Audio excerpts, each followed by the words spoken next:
Match শেষে লিটন দাস মাঠে দৌড়াচ্ছেন, তার ঠিকানা কোথায়, গন্তব্য কোথায় তিনি হয়তোবা জানেনও না। তার সঙ্গী যারা তাদেরকে একটু দেখুন, পারভেজ হোসেন ইমন, তানভীর ইসলাম, একই সঙ্গে আফিফ হোসেন ধ্রুব, যারা কিনা একাদশে ছিলেন না, সেই দলে যুক্ত হয়ে লিটন কুমার দাস দৌড়াচ্ছেন। লিটন কুমার দাসের অবস্থাও কি আসলে তাদের মতো সাইড বেঞ্চেই হতে যাচ্ছে? অর্থাৎ তিনি কি আসলে ডাগ আউটে বসেই সামনের ম্যাচটা দেখবেন? এই আলোচনাটা কিন্তু চলে এসেছে। লিটন কুমার দাস ম্যাচের পর ফিটনেস রক্ষার জন্য তিনি দৌড়াচ্ছেন বা ফিটনেসটা ঠিক রাখতে দৌড়াচ্ছেন, কিন্তু তার যেই মূল কাজটা সেই কাজটা তিনি ঠিকঠাকভাবে করতে পারছেন না একটা লম্বা সময় ধরে। আজকের ম্যাচেও তিনি ফেল করেছেন বরাবরের মতো। 25 বলে 23 রান করেছেন, 92 স্ট্রাইক রেটে 13টা ডট দিয়েছেন, একটা চান্স পেয়েছেন। একজন নিয়মিত ওপেনার যাকে ঘিরে বিশ্বকাপে ভালো কিছুর আসলে স্বপ্ন দেখা হচ্ছে, সেই লিটন দাসের কাছ থেকে এই ধরনের পারফরম্যান্স নির্বাচক, ক্রিকেট প্রেমী সবাইকে কিন্তু হতাশ করে।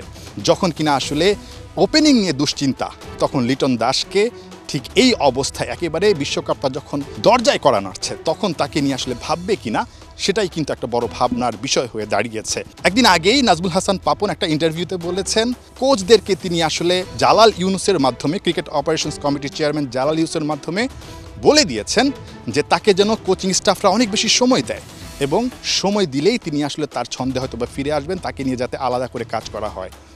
কিন্তু লিটন কুমার দাস ঠিক ম্যাচের আগের দিন বিশ্রামে কাটিয়েছেন। সেখানে সৌম্য সরকারকে নিয়ে কোচিং স্টাফ 5 জন কোচিং স্টাফ সময় দিয়েছেন।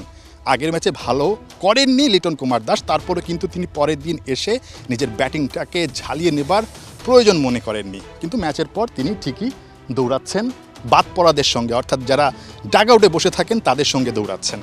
তার ভাগ্যটা ঠিক হয়তোবা ওই দিকেই যাচ্ছে, তিনি হয়তোবা বাদের তালিকাতেই চলে যাচ্ছেন এবং তার জন্য দায়ী তিনি। সুযোগ পাওয়ার পরও নিজেকে প্রমাণ করতে পারছেন না। লিটন কুমার দাস কবে ফিরবেন, লিটন কুমার দাস ফিরবেন কিনা, এটা নিয়ে যথেষ্ট পরিমাণে সন্দেহ কিন্তু এখন তৈরি হয়েছে সবার মাঝে। যারা ডাগ আউটে বসে আছেন, যারা সাইড বেঞ্চে বসে আছেন, তাদেরকেও তো সুযোগ দিতে হবে। বিশ্বকাপের আগে ওপেনিং স্লটটা তো আসলে তৈরি করে নিতে হবে। সেই সুযোগটা আসলে লিটন কুমার দাসের কারণে হারাবে কি টিম ম্যানেজমেন্ট, সেটাই কিন্তু তারা ভাবছে। আগামী ম্যাচে যদি লিটন কুমার দাসকে ড্রপ করা হয়, বিশ্বকাপের দল থেকে যদি লিটন কুমার দাসকে ছেটে ফেলা হয়, আপাতত অন্যায় কোনো কিছু হবে বলে মনে হচ্ছে না। কারণ যিনি কিনা আসলে নিজের প্রতিভা সম্পর্কে জানেন না, প্রতিভা সম্পর্কে আসলে তিনি সচেতন না, এত সুযোগ পাওয়ার পরও যখন লিটন কুমার দাস আসলে চিল মোডেই থেকে যান, তখন কিন্তু আসলে দোষটা তার কাঁধেই নিতে হবে।